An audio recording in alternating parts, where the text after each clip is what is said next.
Ndị be anyị ekenekwanụ m unu. Asị m ka ụbọchị nke taa mara na anyị mma. Asị m ka nke onye chikwara ya zelu. Dịka o si dị ife a bụ Eastern News 24 bụ ebe anyị si were wetara ya bụ nnukwu ozi dị oke mkpa.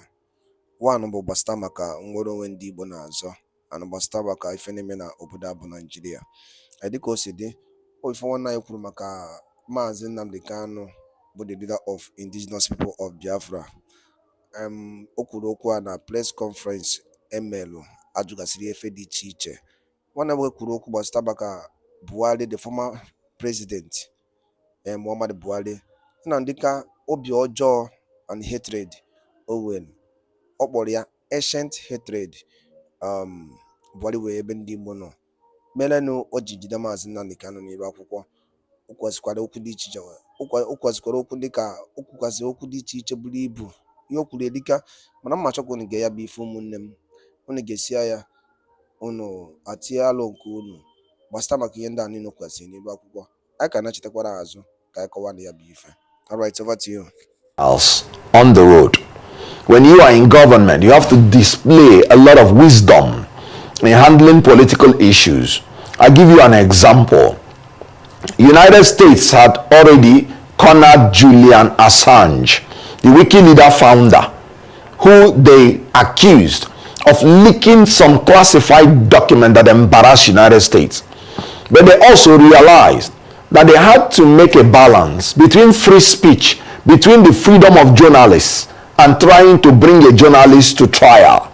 They know that Russia is holding some of their citizens who are journalists and they are trying to bring espionage charge against them. Knowing this, they know that even if they bring this man to the United States, they will still, face some backlash. They now went through wisdom and did a plea bargain and released this man from jail and allowed him to get back to Australia. Nnamdi Kanu has not done anything that other people from other zones have not done. We know about Sunday Igboho, of the Yoruba nation agitator. We know of the Boko Haram people that say they want a different country where Western education is an abomination. These people have been released. Not just that they have been released. In the case of Boko Haram, they've been re-assimilated to the society, given plum jobs, even in our military. They've been given money and been resuscitated, reconciled, and rehabilitated. Why is Nnamdi Kanu's case different? There is an ethnic and some unnecessary bias that is keeping that man in jail. The government should be wise enough to release this man. You can use the Julian Assange option if you don't want to say you are losing face. You can release him conditionally. You can release him unconditionally. As a lawyer, I've watched the legal issues very clearly. And I saw that even in the courts, from the High Court to the Supreme Court, there are discordant tones amongst them. Even in the issue of bail, some of the tier of the courts are granted him bail. Even in the issue of the charges, some tier of the court had quashed all the charges. So you can see that the government has a lot of places it can stand to release the young man and bring peace to the southeast. He is now more like a political prisoner. I tell you something, the longer Nnamdi Kanu is in prison, the taller he becomes and the shorter the government becomes. They should take the intelligent way out of this and release him like they did to other people. Rehabilitate him and reconcile him as they are reconciling Southeast completely to the nation.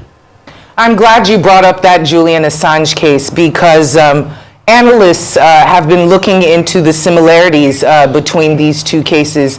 And what stuck out with me majorly is the fact that Nnamdi Kanu fled bail back in 2017, much like Julian Assange.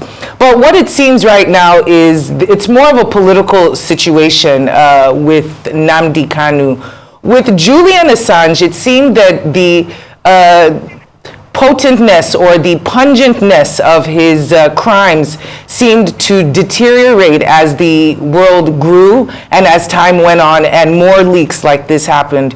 In the case of Nnamdi Kanu, some could argue that him staying in jail, of course, it's unfortunate, but him being released would also lead to some unintended consequences in terms of an escalation of violence. This is allegedly, etc., and the reigniting of his followers who seem to be scattered all over the world and seem to be a bit of a thorn in the flesh of individuals who have been suffering the sit-at-home orders and all the other violence that has come about. How will they be able to balance those two equations of keeping him in jail, which is worse, keeping him in jail or letting him out and potential violence escalating? What are your thoughts on that? My thought is this. I brought the Julian Assange issue just to tell you that the government can use wisdom and bring about situation where they will tell him, you've spent so and so time in detention. Let us count it for you as any punitive measure for whatever they may say he had done. Allow him to plea to any minor offense that will suit that number of time he has already stayed and release him. That's why I brought the Julian Assange. That's wisdom. Then secondly, you can release him conditionally and tell him, look, this will bring crisis if we release you.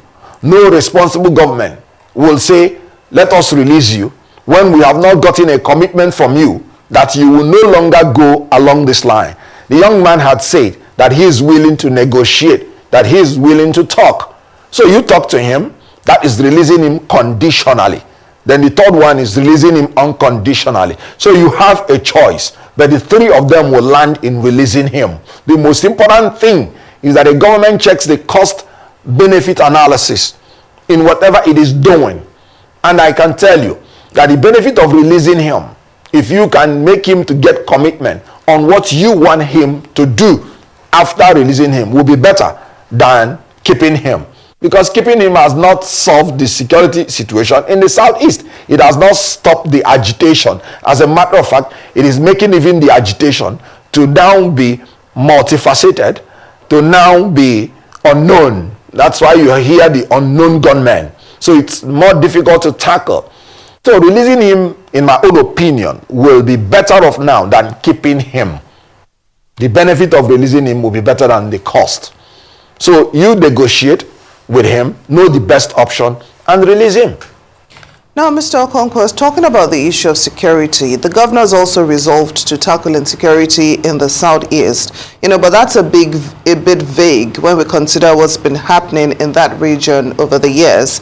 So what measures would you advise must be taken by the governors, the federal government, to tackle insecurity in southeast Nigeria? I've always said, I'm sorry to say it, that the governors can only make promises, but they do not have what it takes to enforce their promise. That's why I'm talking about state police. Because the police we have now answers to the Inspector General of Police and answers to the federal government. So no matter their plan, no matter their opinion, no matter the objective they have to tackle insecurity, it is still subject to the efficiency and effectiveness of the national police, which is outside the purview of their power. So the best way this federal government can tackle insecurity at the regional and state levels is to grant state police to the states, amend the constitution. People always talk about abusing state police. Let me state it clearly here, that I am not assuring anybody that some governors will not abuse state police. They will. And the reason is because the federal government abuses federal police at times. Is it not with the federal police that they use to rig election? Is it not with the federal police that they use to do certain things? So that the mere fact that some state governors will abuse state police will not be the reason you will say the right thing should not be done. Because the abuse we are getting now from kidnappers, from terrorists, from rapists, from unknown gunmen, from all those people are more than what any state governor can use state police to abuse the people in. And let me tell you, when the government is acting, the people have recourse to the law to seek redress. When outlaws are acting, the people have no recourse to claim any damage or to even stop them from doing anything. So they will just be dying for nothing. So the abuse that the state governors will subject the state police to is very much better than the abuse we are receiving from the outlaws, from the terrorists, kidnappers, from the armed robbers, and from assaulters of integrity and the personality of human beings. So they should be giving state police. Then again, the Southeast governors, they should cooperate, because the landmass of the Southeast is not so much. So whoever does any crime in Enugu can sneak into Ebonyi, to Abia, and if they do not cooperate, they won't be able to trace the criminals within the regional level. The state level will be too small for them to operate. So it's good for them to cooperate to eliminate the threat of insecurity. The unknown gunmen are known. It is only an inefficient government that will be attributing insecurity to unknown gunmen. Please, is there any criminal that brings himself to advertise himself when he wants to commit crime? Every criminal wants to be unknown. So the mere fact that you're saying things are committed by unknown gunmen, you are actually displaying your incompetence. So there is nothing that is committed by an unknown person. It is committed by a criminal. They should, through competence and cooperation, hunt down these criminals so that the Southeast people, who are traders and travelers by nature, will be able to carry out their functions for their livelihood. Fair enough. But in your discussion, it seems that the state police versus the way it is now is a choice between the lesser of two evils. But I want to discuss the governors and the negotiating capacity of these Southeast governors and their ability to work together, as you have just pointed out, in order for any kind of economic prosperity to move along, in order for the insecurity to get checked. There needs to be communication and collaboration between all of them. What is the likelihood with this crop, this new crop of Southeast governors, in your opinion?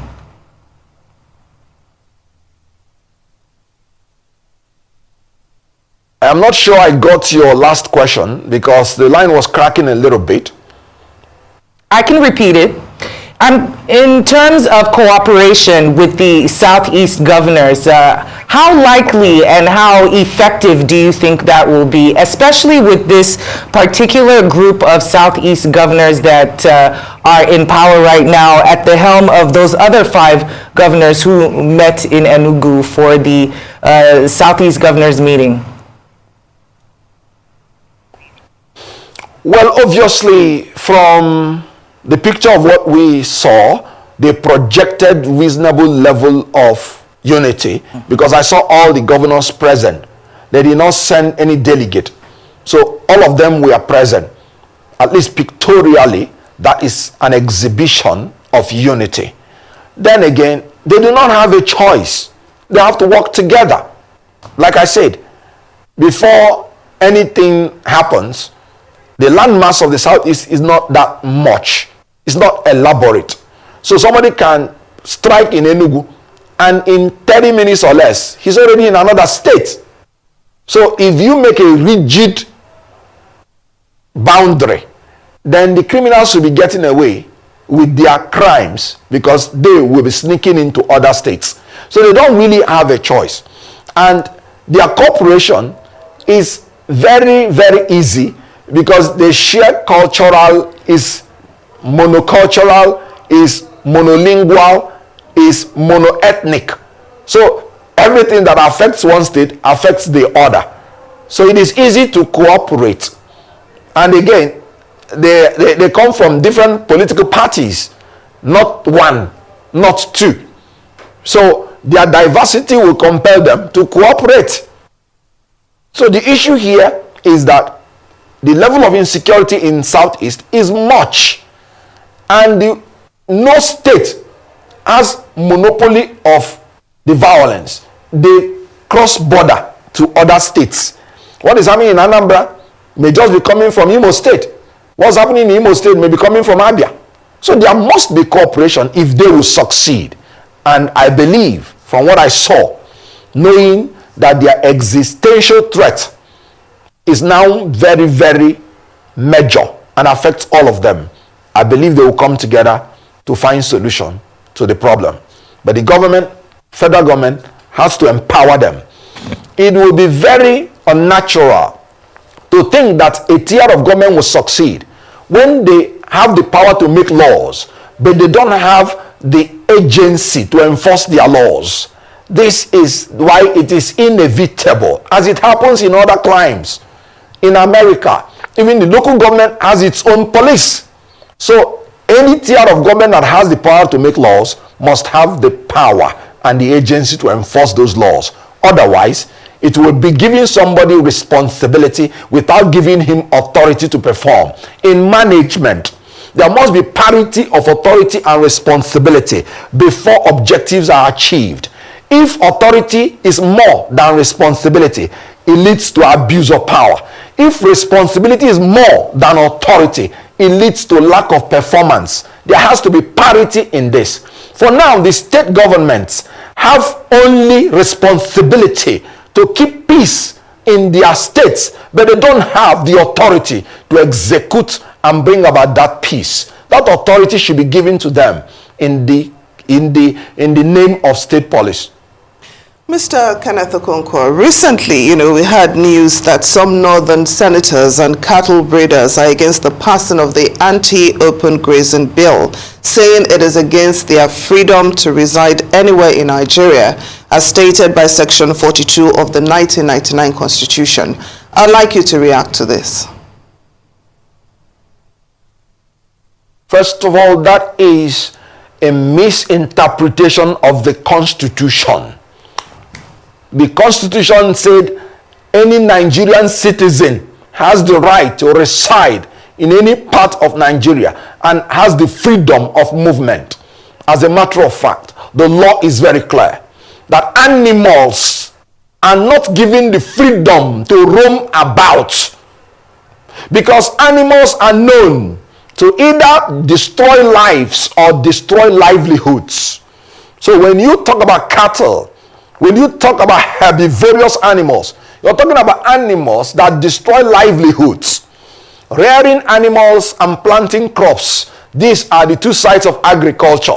It will be, I'm sorry to say it, it will be insensitive for anybody to think you'll be growing in your quest for agrarian revolution by using one set of agriculture to destroy the other set.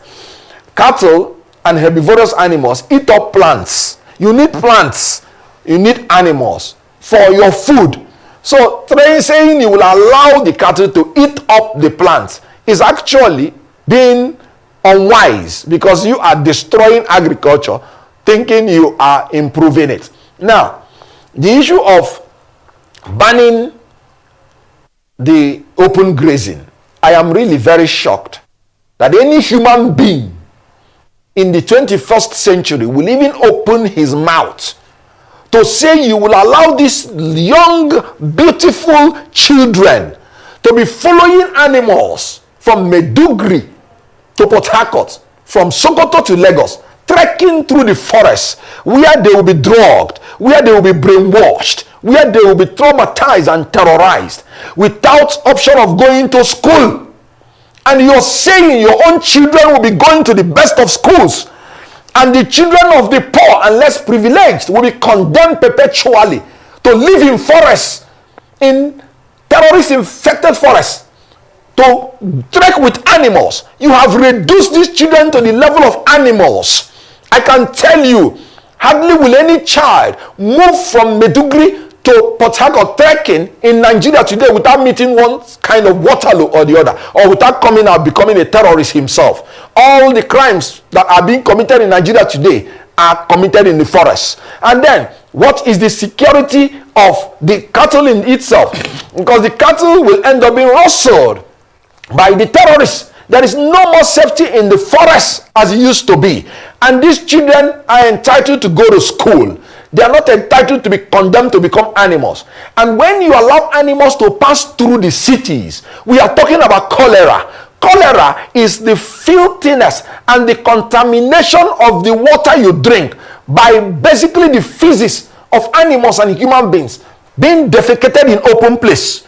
We are talking about human beings defecating in open place, but we're talking about animals freely defecating in open place when you allow this open grazing. And then water, rain will fall and wash them into the streams, which some of these people drink, and even some of the water the people drink, and it will cause cholera. In this modern time, anti-grazing law is not only immediate, should not only be immediate, but should be immediately done and agreed by everybody. What are they saying? They didn't say they are banning you from being a pastoralist. They simply said you should organize it in a manner that those children will be tending to their animals, going to school, and it's not constituting a nuisance to the people and to themselves. Well, Mr. Even the Okonkwo, animals themselves, they don't even come out better when they do all those trekking. So anti-grazing law is not only that it is acceptable, it should be done. Well said. It is wicked to allow children who should be in school to be in the forest. Mr. Okonkwo, I'm not sure if you can hear me, but we have extended our time. You have made a lot of very relevant points. It is always great to have you on as a guest on our program. Thank you so much for joining us today on Newsday.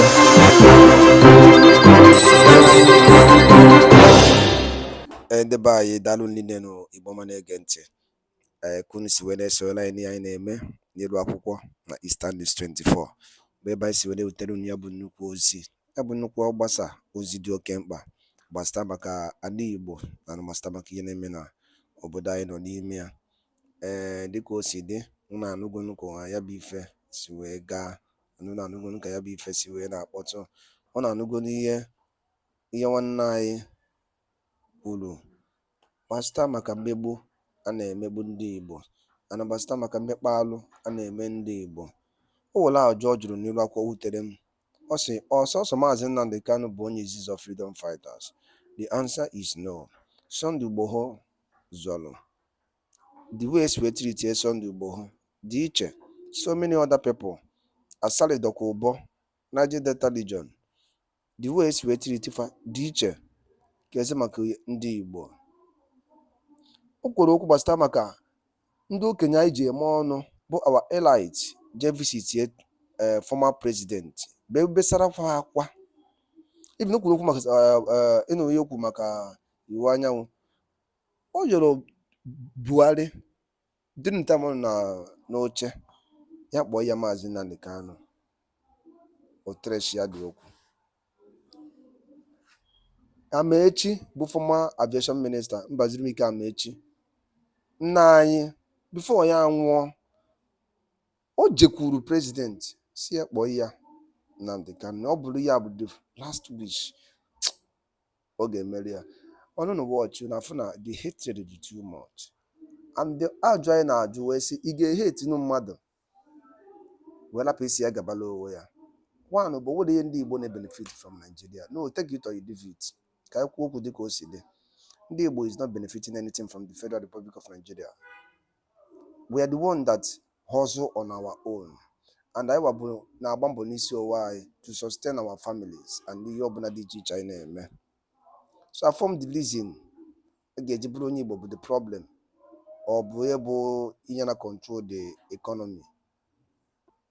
Mere economy adịlọ mma. I form the reason o ji bụrụ onye Igbo. Maka na unu gee ntị. Oge Nnamdi Kanu first time ejidere na 2017 ewe release ya. There is something solist gasị n'elu akwụkwọ bụ ọgwa Nigerian government.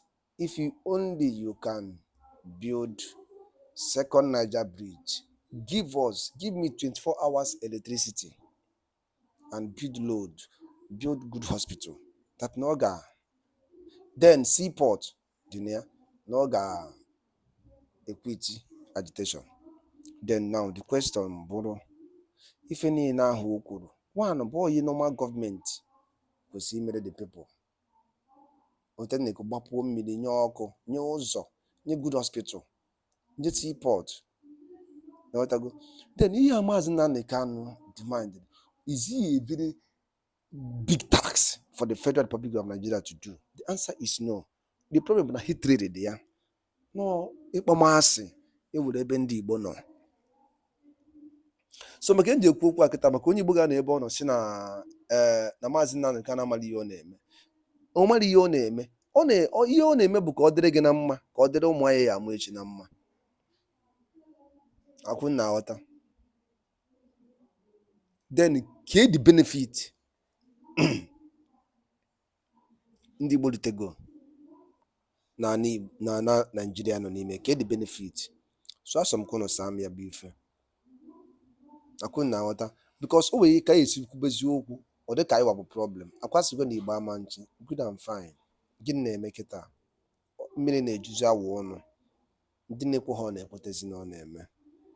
Ka edozi obodo ka obodo dịrị onye ọbụla na mma. The group of people, a few people say no, that no one ga no inspire, not me, not ndị Igbo. So onye Igbo agbagori mbọ. Ọzọ afịa pụta kama ọ ya wa isi ọpịrị gị na expenses ma go ya. Iwere option. Ihe egekwu ya. Maka na iwere option ihe ege ya. So ya bifa abụrụ ife a na-ekwu ya. So eji m ojere a na-akpọkwa ndị ọrụ n'okwu. Onye ọbụla tinye ọnụ kwube maka Maazị Nnamdi Kanu kededizi ya. Maazị Nnamdi Kanu emela alụ. Ogburo mmadụ nwere ihe o mere. Also his only crime bụ ọ chọrọ ka obodo ya dị mma, ọ chọrọ ka Igbo dị mma, nye na ụmụnne ya ọkụ, nye na ya good road, nye na ya good electricity, nye na ya good hospital, nye na ya so many things bụ ma seaport.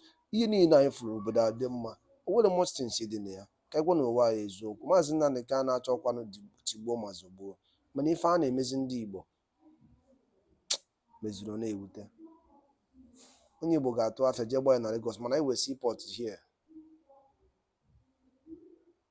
Onye Igbo bụ the main person nwere ike control the economic system of Nigeria. Take it or you leave it. It's an Igbo man. And the more you are shining away from it, the more the problem I know when at this country. Give an Igbo this economy now for Piatu dollar na dollar abụrụ million. But they will not do it. They know. But due to the hatred, then apụzienu ndị ahụ na-enye hatred ka fa na mba afa manna. Ọ gwara ka ọham n'ọnụ ụmụnne m. Darụdị na-ekwusi na-esore na Eastern News 24. Maka nkwuwe ka ọham n'ọnụ chi ga-eji. Ọ na-ewute. Mana asị m ejikwa m ohere a na-ashat alpha our new fans and our new subscribers. Na Chukwu oke abịa ma egosi niile. Gba mbọ kwunu na-ashị ya ihe a. Ka ọ na-edute ụmụnne anyị ndị ọzọ ntị. Ka ha na-anụ ife na-emenụ. Akwụnụ na-aghọta. Gbanụ mbọ kwunu na-etinye n'iru akwụkwọ. Kwunu na-ashị ya. Ka o rutegasị ụmụnne anyị ntị. Ka ha mara ihe na-emenụ. Ka a mara oge mmiri ji wee baa opi ụgbọgọrọ. Dalụ nnenu. Subscribe and turn on the notification. Also, join our membership to support us on Eastern News 24. Maka ọlụ anyị na-alụ. It's encouragement too. Ngwa dalụ nnenu ụmụnne m. Asị m ka Chukwu oke abịa ma dịrịnụ mma na Eke, dịrịnụ mma na Nkwọ, tụkwazịrịnụ mma na Orie, tụkwazịrịnụ mma na Afọ. Ise.